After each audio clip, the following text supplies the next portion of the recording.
Those of you that don't know, oh snap! Yeah. Okay, well, listen. While George is doing this, while George is doing his epic beatbox, make sure that you are giving him mad props. Let's see if we can break the prop record while he's beatboxing. Georgie, here we go. Bring us in. Bring us in.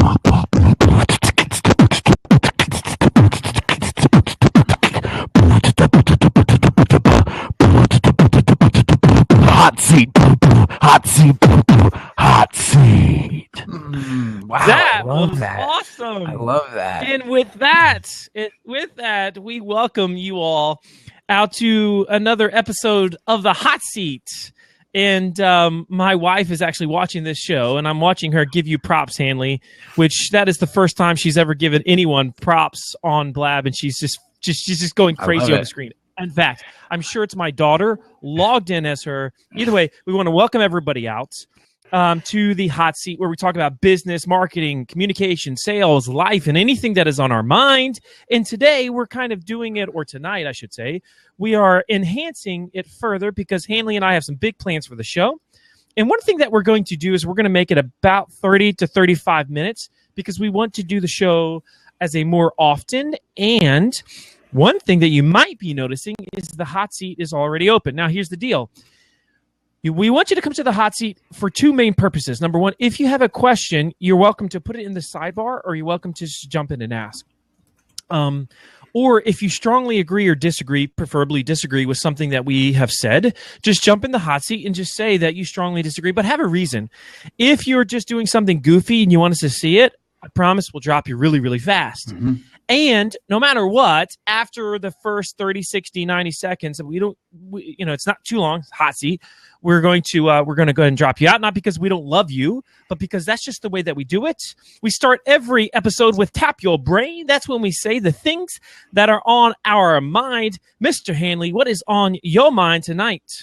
I can't get that beatbox out of my brain. I'm sitting here and I'm just like, I'm feeling it. Like, that was sick. We're going to get, I think we should get an original George B. Thomas beatbox to start every episode. Now he's in. Now you've done it once. You got to do it for every show. So that's, at Catherine Zupon says, this is the best beginning I've seen on Blab. Yeah. There is no question. I mean, it's seriously, and Georgie B has, that's what George beatboxing Georgie B is what we're gonna have to call him.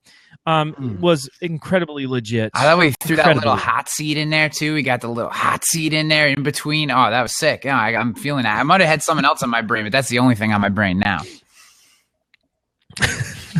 I'm gonna have a serious what's on my brain. In fact, I got a notepad here, not George. Hanley. So all right, dude.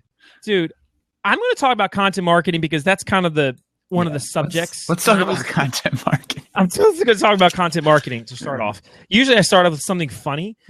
Today it's not as funny because I've got a blog article that's percolating in my head. And so, Hanley, I want to give you, and I'm going to get your feedback, and anybody else can jump in on this, of course. What I am calling in my brain as this percolates, because it's on my brain, it's on my mind, the 5 stages of content marketing success. Are you ready for this, sir? 5 stages. And here's the cool thing about it. I have included time frames, because you know how everybody says, okay, so if I do this, like, how long is it going to take to work? Right. So I've got average time frames. Take or give 100 years on these. Okay. Give or take 100 years.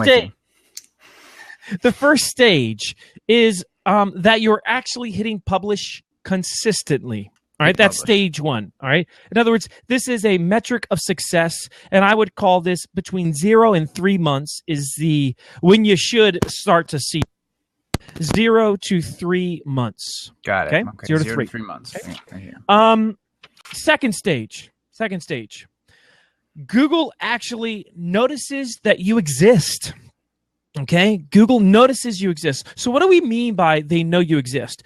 So what we mean is it may mean that you are starting to rank for some long tail keyword phrases that you've been targeting within those posts. Okay, that's an example. It may mean that you're noticing that the site is getting indexed more often, faster, quicker, all that jazz, right? Okay, so I see that between 1 and 4 months. 1 in 4 months. This is when I see that Google actually starts to notice you exist. Okay.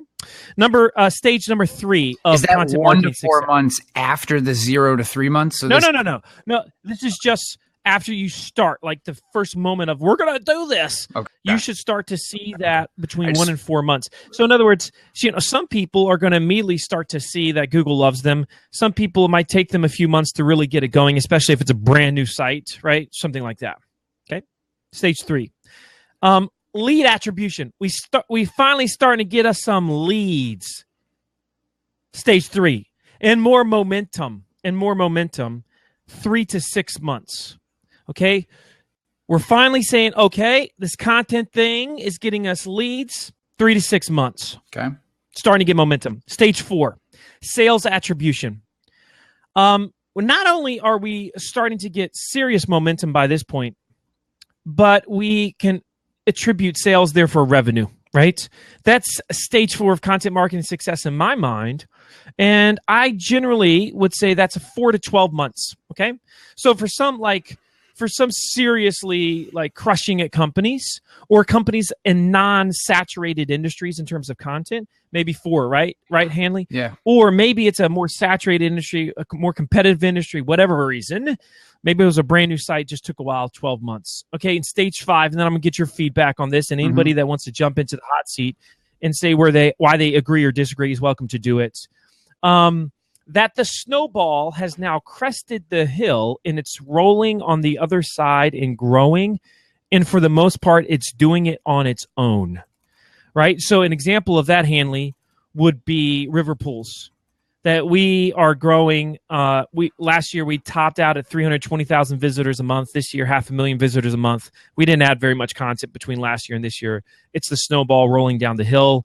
I would say that's 12 months plus for river pools. That was about 2 years. Okay, it's about 2 years. 12 months is clearly in my mind that's the earliest that could possibly happen unless you're just some crazy prolific company. I know that was a long one for Tap Your Brain. What are your thoughts on it, Hanley? What say you, sir? My initial thought is that 2 and 3 are potentially too quick. If I was setting realistic expectations for someone, I would put 3 at 6 to 9.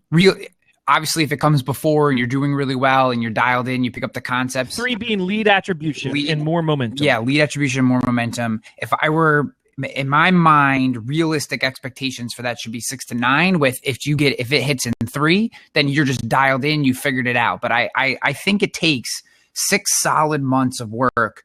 If you need to, this is my personal opinion, you need to sell management on. It could take 6 to 9 months before leads start to roll in. And if you sell them on 3 to 6, they're going to think 3 to 6. And I think that might be a little quick for some businesses. Some people might just not pick up their voice quickly enough for the voice of their customers. And okay, but Hanley, is that so? You're saying they might not pick up their voice quick enough.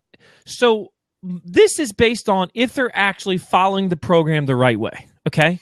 If they're embracing what I would call they ask you answer, if they're producing regular content, which by the way, in my book, that's minimum 2 to 3 pieces a week. I'm sure you would probably agree with that. So you said they're doing everything right. So this is if they're doing it right, this is where it should be. If they're doing it wrong, none of this counts. Like it's not legitimate. You know what I'm saying? Wrong, it could be 4 to 12 years. But you could be brand new to a market that already has some of this going on and doing everything right, and it still might take 6 to 9 before you start to stand out. That's what I'm just saying. Personal opinion. You asked me for my opinion. I'm saying I think that realistic expectations for lead/momentum, which is the note I put here, is probably closer to 6 to 9, and Google takes notice is probably more 3 to 6.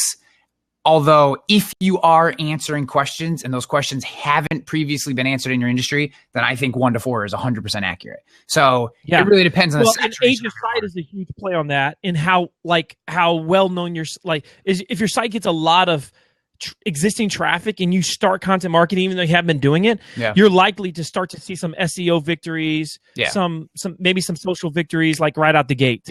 For sure. That's the thing I think the first two I think play into a little bit of how saturated is your market with people answering questions and all that kind of work.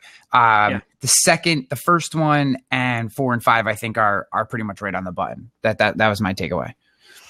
Sweet action. Okay, just to remind everybody, if you would like to strongly agree or disagree with anything that we say, you're welcome to jump into the hot seat or mention it in the sidebar. And if you have any questions, mention it there as well. So let's move on to News for Nerds. News for Nerds. I will start this one, Hanley. Yep. Dude, hit me. This is not a tool or a techie. This is Star Wars.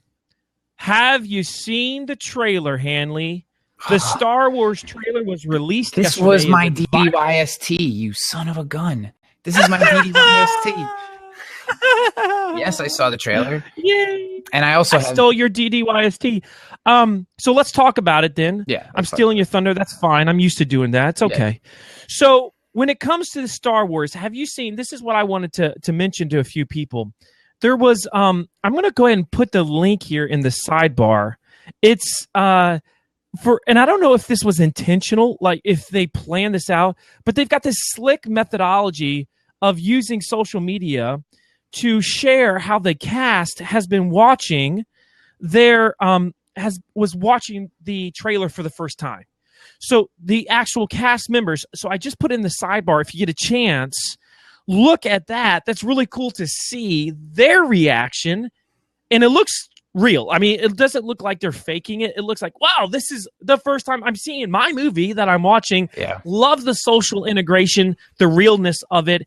I tell you what, I'm going to be lined up at that theater. I am so pumped about this. I'm going to walk in, watch it, walk out, walk in again and watch it. It's going to be one of those deals. I'm going to make a total event out of it with my family. I totally can't wait. I know George B. Thomas is going to be doing the same thing. That's why he's doing the, props. And I'm sure you're excited too, apparently, because I stole your thunder. Yeah, this movie's going to be bomb. So I am a Star Wars nerd all the way back. Like, this is, my geekdom is as deep as anyone's without having like tattoos and man dolls in my bedroom at 34. So take that level of geekdom out. Like, I'm like the level that's right before insanity. And so I want to talk a little bit about let's just talk first about what this trailer has done. So you want to talk about a movie that has built like a true fan base over time. People, despite 3 potential misses, like there's a whole group of people that hate the prequels, hate them. I think they are entertaining as movies. They do tell you some backdrop. If you read some of the books, you kind of already knew that stuff, but there are some misrepresentations of way things were written in the books. But the first 3 were amazing, right? I mean, just blow your mind, freaking amazing. The next 3 are okay, and people cracked out. So let's look at these stats.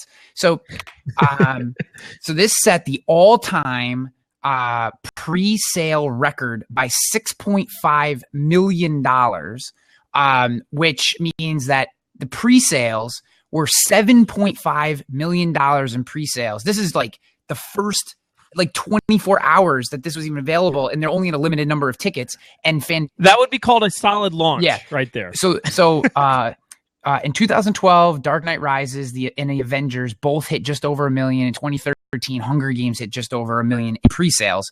Star Wars did 7.5. That's stupid. Glorious. So Monday Night Football has been averaging around 13 million total viewers on every Monday night, and For this, they had over 16 million. So an additional 3 million people watched something they probably had no interest in football just to see this friggin' trailer. Let's talk about the trailer. Let's talk about the content marketing behind how they've released this. Yeah. The dripping, the teasing, that one trailer where it's just the freaking Millennium Falcon, boom, and it comes this, and then they hit the freaking orchestra really hard, and you're just like literally it sends chills through your spine. You're like, oh my God, if there was any way that I could be from a time long ago in a place far, far away, like I want to so badly right now. And it just, and then the pieces that they drip out and just how they've done it has been amazing. Like, you're literally, like, you have on your calendar when the next trailer is coming out for this movie. And my only concern, and it really isn't a concern, this is like a very tiny little minute concern, is that they have done such an amazing job of building up to this movie that I'm hoping that it's not like there's absolutely no way that the movie can compare to what they've built it up to be. Now, I don't think that's impossible because it's Star Wars and Han Solo's in it. And like, if you haven't pretended to be Han Solo like a million times and you're anywhere between your late 20s and your early 40s, like you're not a human being, because he's like the coolest dude that ever existed in the history of the world until Indiana Jones. But so I just think that this has been like you could do a case study on the release of this movie and it would just be home run across the board, home run. And then you have, this is the best part, there is a group of people who are actually fighting this movie because the lead actor is black. That is amazing, first of all. Because what that says is, no, first of all, those people are idiots. But how freaking amazing and powerful is your movie and your product and your message that there's actually a group of people banning the movie because, I mean, they're racist assholes. But it takes a serious power of message and like just what you've done and created and how awesome your thing is to have people be so hateful on the other side of it. It's amazing. It's just the whole thing. I'm so happy for them. Yeah. And I think I love it when I see something like that. You know, you've got, black male takes the lead on this, which is totally awesome. Basically you have a black male and a female. Totally cool, which I'm guessing have the leads, which it just seems really, really cool. Yeah. And those are the two previews that it looks like there's the guy in the X-Wing, the woman, and the black stormtrooper. You know, he kind of, what you see from the trailers is he comes out, he was somehow engaged in the stormtrooper world. Those look like the three leads. We got some great comments on this. Really, yeah. Krista Catrola mentions like this will have the most FOMO of any movie ever, fear of missing out, which is totally true. Catherine Zupan says, like, take my money, here's my soul. Oh, I love it. Social fans talks about the cult following, how it enables some amazing things like crazy launch, and it is a macro example, I guess, of many potential micros. I mean, it just goes on and on. My son from Laughing Elaine, my son already has 2 tickets for the December premiere at Baltimore's legendary Senator Theater, and he's 32 years old. It's just great seeing what it's I can't wait. I'm sure nobody's gonna like get anything. We're going to have to cancel work the day this comes out. It's going to be a national holiday, or international holiday, I should probably say. Moving on. DDYST, which you have already covered, sir, so thank you for being efficient. Dude, did you see that? Did you see Amazon sued 1,114 people accused of selling false and misleading reviews? Amazon is fighting back to protect the brand, sir. Some of those reviews aren't real on Amazon. Waste of time. What do you think about this, Hanley? Marcus, that's breaking news. Amazon reviews aren't real? I mean... Amazon. So what do you think about this? Good? Bad? I think it's good. Time? And I'm going to forget his name. There was a guy, and if anyone remembers this, there was a guy that did a really good expose on a similar thing that was happening on Facebook. He did a YouTube video about it. It's freaking amazing. It was all about how you should never pay to promote your site on Facebook you should never pay to promote your Facebook fan page because essentially there's these companies that just click the like button on pages, and they somehow figured out some way, and there was something about it where you're essentially buying just, all these fake likes on your page. And Facebook cracked down on that a little bit. I don't know where it ended up, but I know that they did crack down on it a little. I think, you want there to be some authenticity and honesty as much as you can. I think there'll always be people who are trying to scam the system for one way or another. I don't understand. I still don't understand why you would want to spam Amazon reviews or click the like button on pages you have no interest in following. Like, I still don't understand the if anyone knows, I would love to have them come in and explain it to us, because I do not understand that whole thought process. Like, most of the time I can understand why people do things, even if I don't agree with it. Like, I just don't even get that. But I think it's a good thing. The more genuine, the more authentic the community. You got to protect the brand, bro. Yeah. And in fact, they should have done this sooner, in my opinion. And this is why I don't like Yelp, because I don't feel like they do a good job controlling this. And I think most of these third-party review sites should clean up their act in their testing, because they pretty much I think they said it's a fact that 25% of all reviews are fake. It's really bothersome. It kills some businesses, and I don't take businesses in the lives of business owners lightly. Yeah. You know what I'm saying? Because I'm one of those peeps. Yep.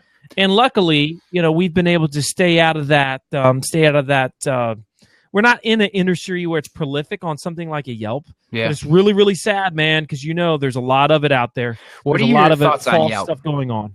What are your thoughts on Yelp? I have my own thoughts. I'd love to hear what you think about Yelp. My thoughts on Yelp, as a whole, although I do use Yelp, I dislike this system because it is too much. Like I said, it's because I know that 25% of it is utter bull and isn't real, and therefore you don't know what's real and what's not. They haven't done a great job policing their platform, in my opinion. Yeah, I feel. So I'll tell you a very quick story about Yelp. We were for a time telling our clients to leave reviews on Yelp, and we did a very, and we did, some of it was word of mouth, some of it was we would, send an email, hey, do you mind just leaving us a review on Yelp? This is for the insurance agency, when I worked at the insurance agency. And over the period of like 6 months, we had about 40 people go over and leave reviews. And some of them were 4, some of them were 5, most of them were good, right? I mean, these are people that like doing business with us and going over.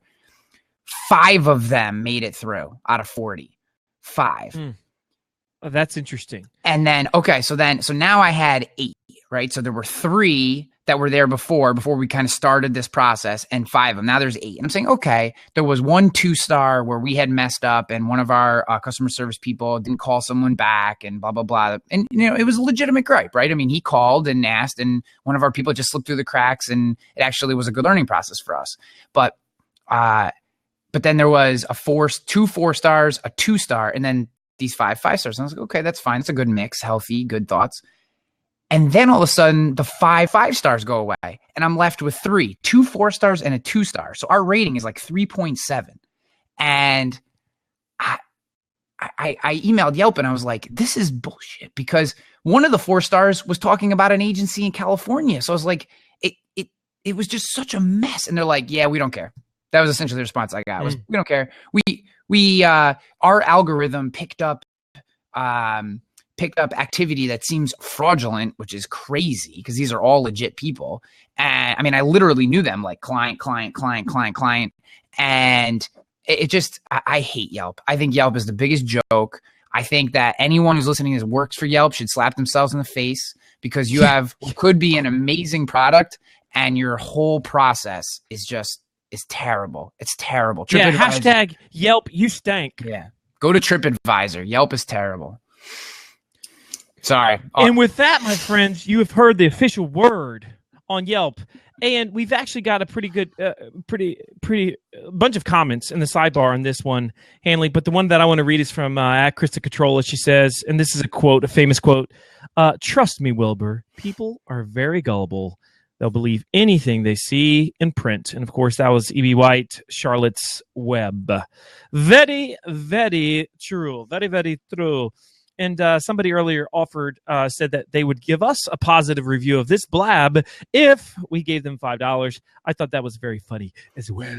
Okay, time for the hot seat. Now, this is when we talk about just anything. And questions, topics, your issues, your questions. If you have any questions, put it in the sidebar, or you can jump in the seat. Make sure you ask a question.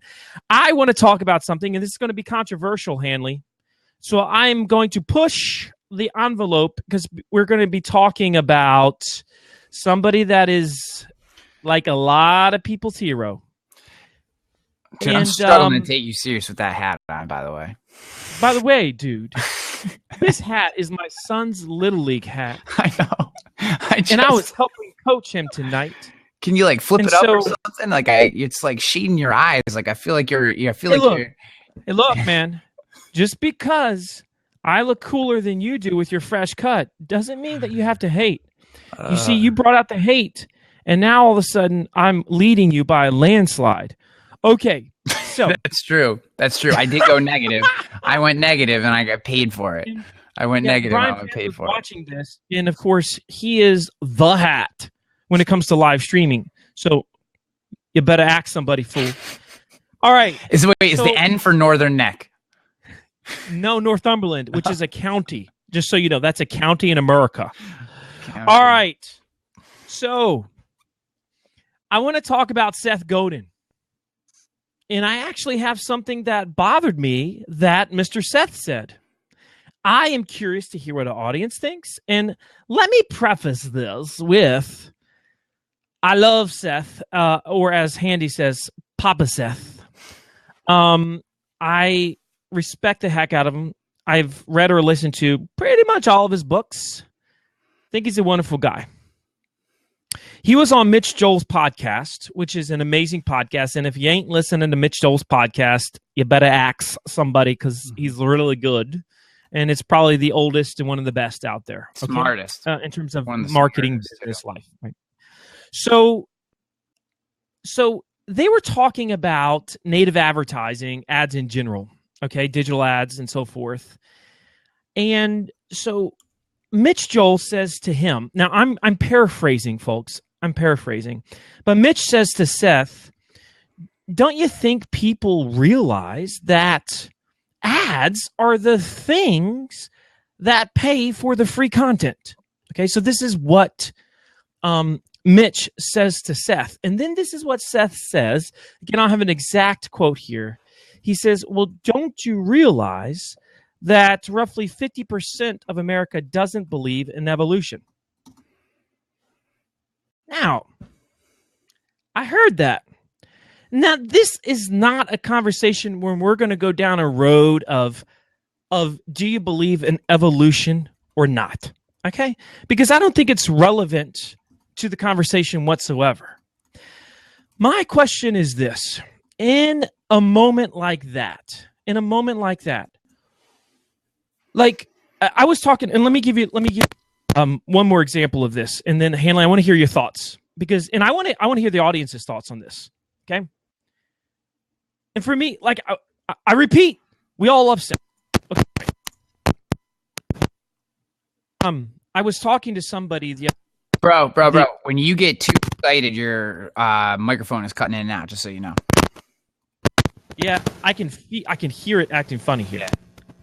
So I was talking with somebody the other day, and they said, Marcus, you're apolitical. In other words, I can't tell what you are from listening to you. I said, good.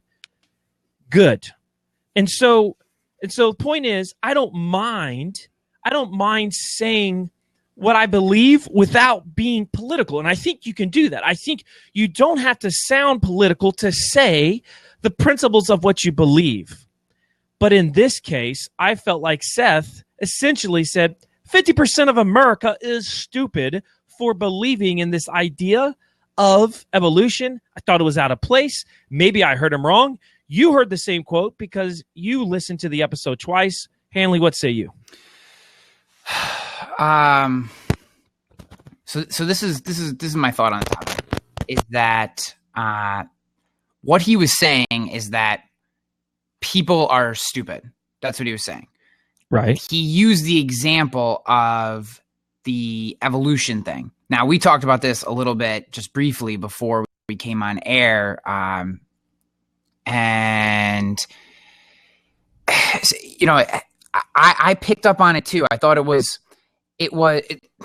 word that I used in the pre-show or whatever when we were talking about it was assumptive. And I still think that's the best word. It was like this air of like, it was like, you know, and I don't think this is his natural way, or at least it hasn't seemed to be his natural way up until, and we had mentioned it briefly. I said, you know, up until really the launch of his last book, I had never heard that like he always fought the throne. I felt like the throne was his, but he chose to stand. He chose to stand in the crowd, even though the throne was his. And I feel like since that last book, the interviews that I've heard, his tone has changed, and it feels like he is now sitting on the throne. And hey, if there's anyone who deserves to be there, there's no one that thinks as deeply or as much about this stuff as him, right? He is the godfather for a reason. I don't want to take that away from him. And I do think that when you are speaking or marketing to masses of people, it is tough to get seemingly intelligent or logical responses out of masses. But I don't think in that forum, as an answer to that question, I don't think that that was the best response that he has ever given. I think that it became inflammatory and it's distracted from his point. It became, this evolution thing and not what he was trying to say, which is, as a marketer, if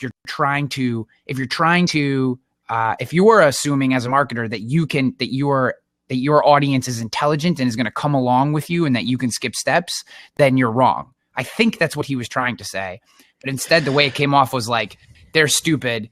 50% of America doesn't believe in evolution. Well, I think there's another moral of the story here. Remember, y'all, the debate here is not whether people are behind the times or not. 50%, he automatically made a statement, and he knew it when he said it because he said the stat.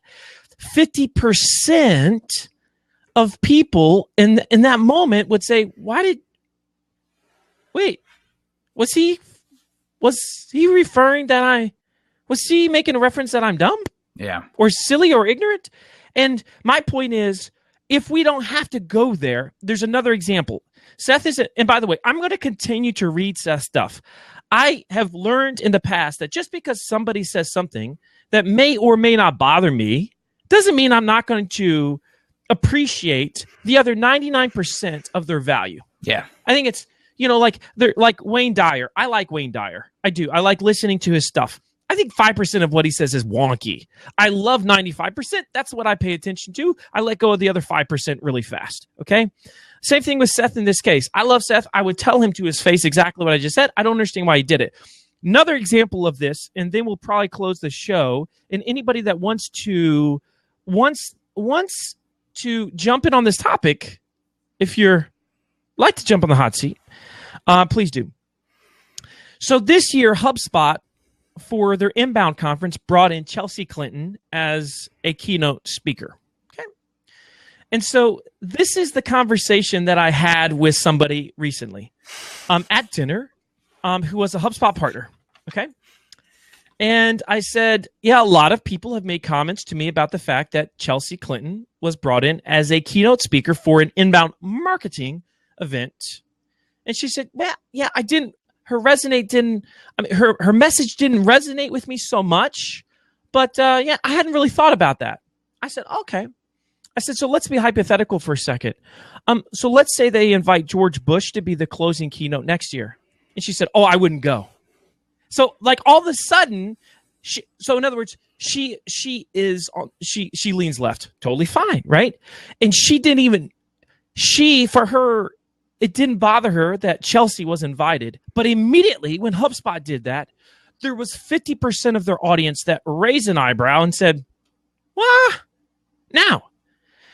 So those people that thought it was great, would they be fine if somebody like George Bush, because I know he's a volatile figure. A Clinton is a volatile figure, right?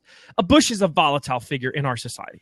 So if they invite a Bush, what is the reaction going to be? Now, by the way, I don't want to see any political people at an inbound marketing conference. I don't. I just don't think I don't think it's worth the alienation. And this doesn't mean that we shouldn't have thought leaders outside of the marketing space coming to a marketing event. Doesn't mean that. But to me, it's like, if you don't have to alienate 50% of your base, why would you? I don't talk about specifics to religion, and I don't talk about specifics to politics.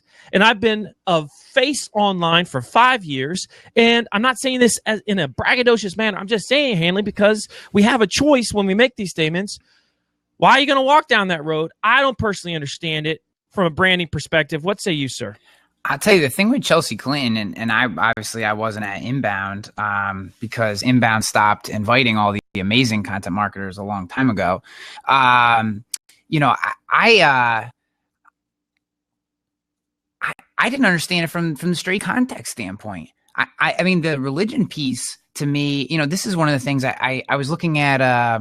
Conductor is having a conference down in New York City next week, and we use Conductor at trustedchoice.com, and I was thinking about going to their event, and I don't want to look up because I don't want to take my eyes off the screen here, but their keynote speaker is some like off the wall thing, and it's like, I guess I don't need to go to a marketing conference to be like, to have like some completely off the thing. I'm there to either network or learn. Like, I don't need to have the off the wall thing. Like, if you're bringing the context into marketing, but like, what is Chelsea Clinton going to teach anyone about inbound marketing? Like, what was her message? Was it her message was pretty much about women's rights in the workplace and how women are not getting the same respect as men in general, mainly from a professional stance, which is, by the way, I believe is a very important topic. I just don't think it's amazing message. It's not the message. It's not the platform for that. And it's amazing message. I have absolutely 100% agree. But what I don't like is I don't think it's the proper spot. To me, that's a straight attention play. We want to put a face up at the top that people go, whoa, they got so-and-so. She commands $150,000 because her last name is Clinton. You know what I mean? Like, I struggle with that. I struggle with that, right? To me, it doesn't make any sense. And here's the thing. Here's the other part of that too. Like, I don't bring politics into my work either, really. But I am a registered Republican, whatever that means. I don't have any beef with Chelsea Clinton being up there as a Democrat. I'm not going to go see her because she's a Democrat. But I think if you're going to do that right, and you have a political player on the stage, you should try to balance it out a little bit, because like you said, 50% of those people are going, wow, HubSpot's a left-wing liberal nut job organization because they have the Clintons, right? That's the way people will say that, right? That's the way that side. I know there's a huge portion of people that didn't go to Inbound because they felt like it was going outside of the marketing scope and it was becoming too political. I know that I have gotten those emails because, obviously we have a strong HubSpot audience at the Sales Lion. Yep. I'm not, by the way, this is, again, y'all, this is not a conversation about left, right. It's a conversation about the things that we do to build trust, to establish a brand, and by the way, I think it's even more so a conversation of, it's one thing I never want to do is it's not my goal to make the audience feel stupid ever, man. You know what I'm saying? Like, you don't want to do that because it's the antithesis of community. And one thing that Seth has done so well over the last decade plus is he's almost like got us all around and said, hey, y'all, let's just do something amazing when it comes to the way business is done today. When it comes to the way that we do marketing, why don't we do something amazing together, right? He's done that great. And so one sentence could take, and it's not going to affect me, it's not going to affect you, but it could affect his brand. And we just have to be, as businesses, my point is we have to be careful. Yeah. That's all. And I think, there's some comments over here. We're talking about, Clinton Foundation, nonprofit, does good. She was there. I think you are making the point by missing the point, I think, that we're trying to make here. And that your minds immediately go off of what the point of the conference is, which is to talk about inbound marketing, right? So your minds have already gone to they're a great not-for-profit and blah, blah, blah, and they work hand in hand with George Bush. I don't care. I'm telling you, I would go see her. I would go listen to her. If I was at that conference and there wasn't a corresponding thing I thought was better, I would probably go listen to her. I would have no problem. But what I'm saying is it immediately becomes political. It immediately becomes her supporters saying she's here for women's rights and a not-for-profit, and her detractors saying, why would you have her up here? Does this mean that this is a Democrat-driven organization that's going to swing liberal? And I'm not saying right or wrong on either side. I'm just saying that by putting that position up there, putting that person up there, you have to, I think deeper about the ramifications of what you're implying. And as a business lesson to us is, so none of us are running HubSpot, or most of us aren't. So thinking about our own businesses, understand that who you put on stage next to you is just as important as what that person says. And you have to understand the ramifications of your audience. It doesn't mean you have to be vanilla or bland. What it means is you have to understand the ramifications. So HubSpot may have said, we don't care if we alienate the 15% of, the people who have guns in the back of their truck and double holsters under their shoulders and, and fly the NRA flag over their truck, right? They may not care that they've alienated those people. That's completely fine. But I think that as businesses, we just need to be cognizant of the fact that who we put on stage next to us impacts our audience, good or bad. And as long as we are aware of what those ramifications are going to be, then that's a calculated decision for our business, all good in the hood. But it's when we lose sight of that, I think, is when problems. And everybody that says, and again, I'm looking at this from both sides here. Anybody that says it makes total sense to bring in Chelsea Clinton, I would ask you, if they asked Rush Limbaugh to come next year and speak about podcasting, how would you feel? Dude, how would you feel? People would go bonkers. Or Trump. Because that's somebody that if there's anybody that could ever speak about the power of the spoken word, about building an audience through audio, he's a perfect example of somebody that's done it. HubSpot would get killed.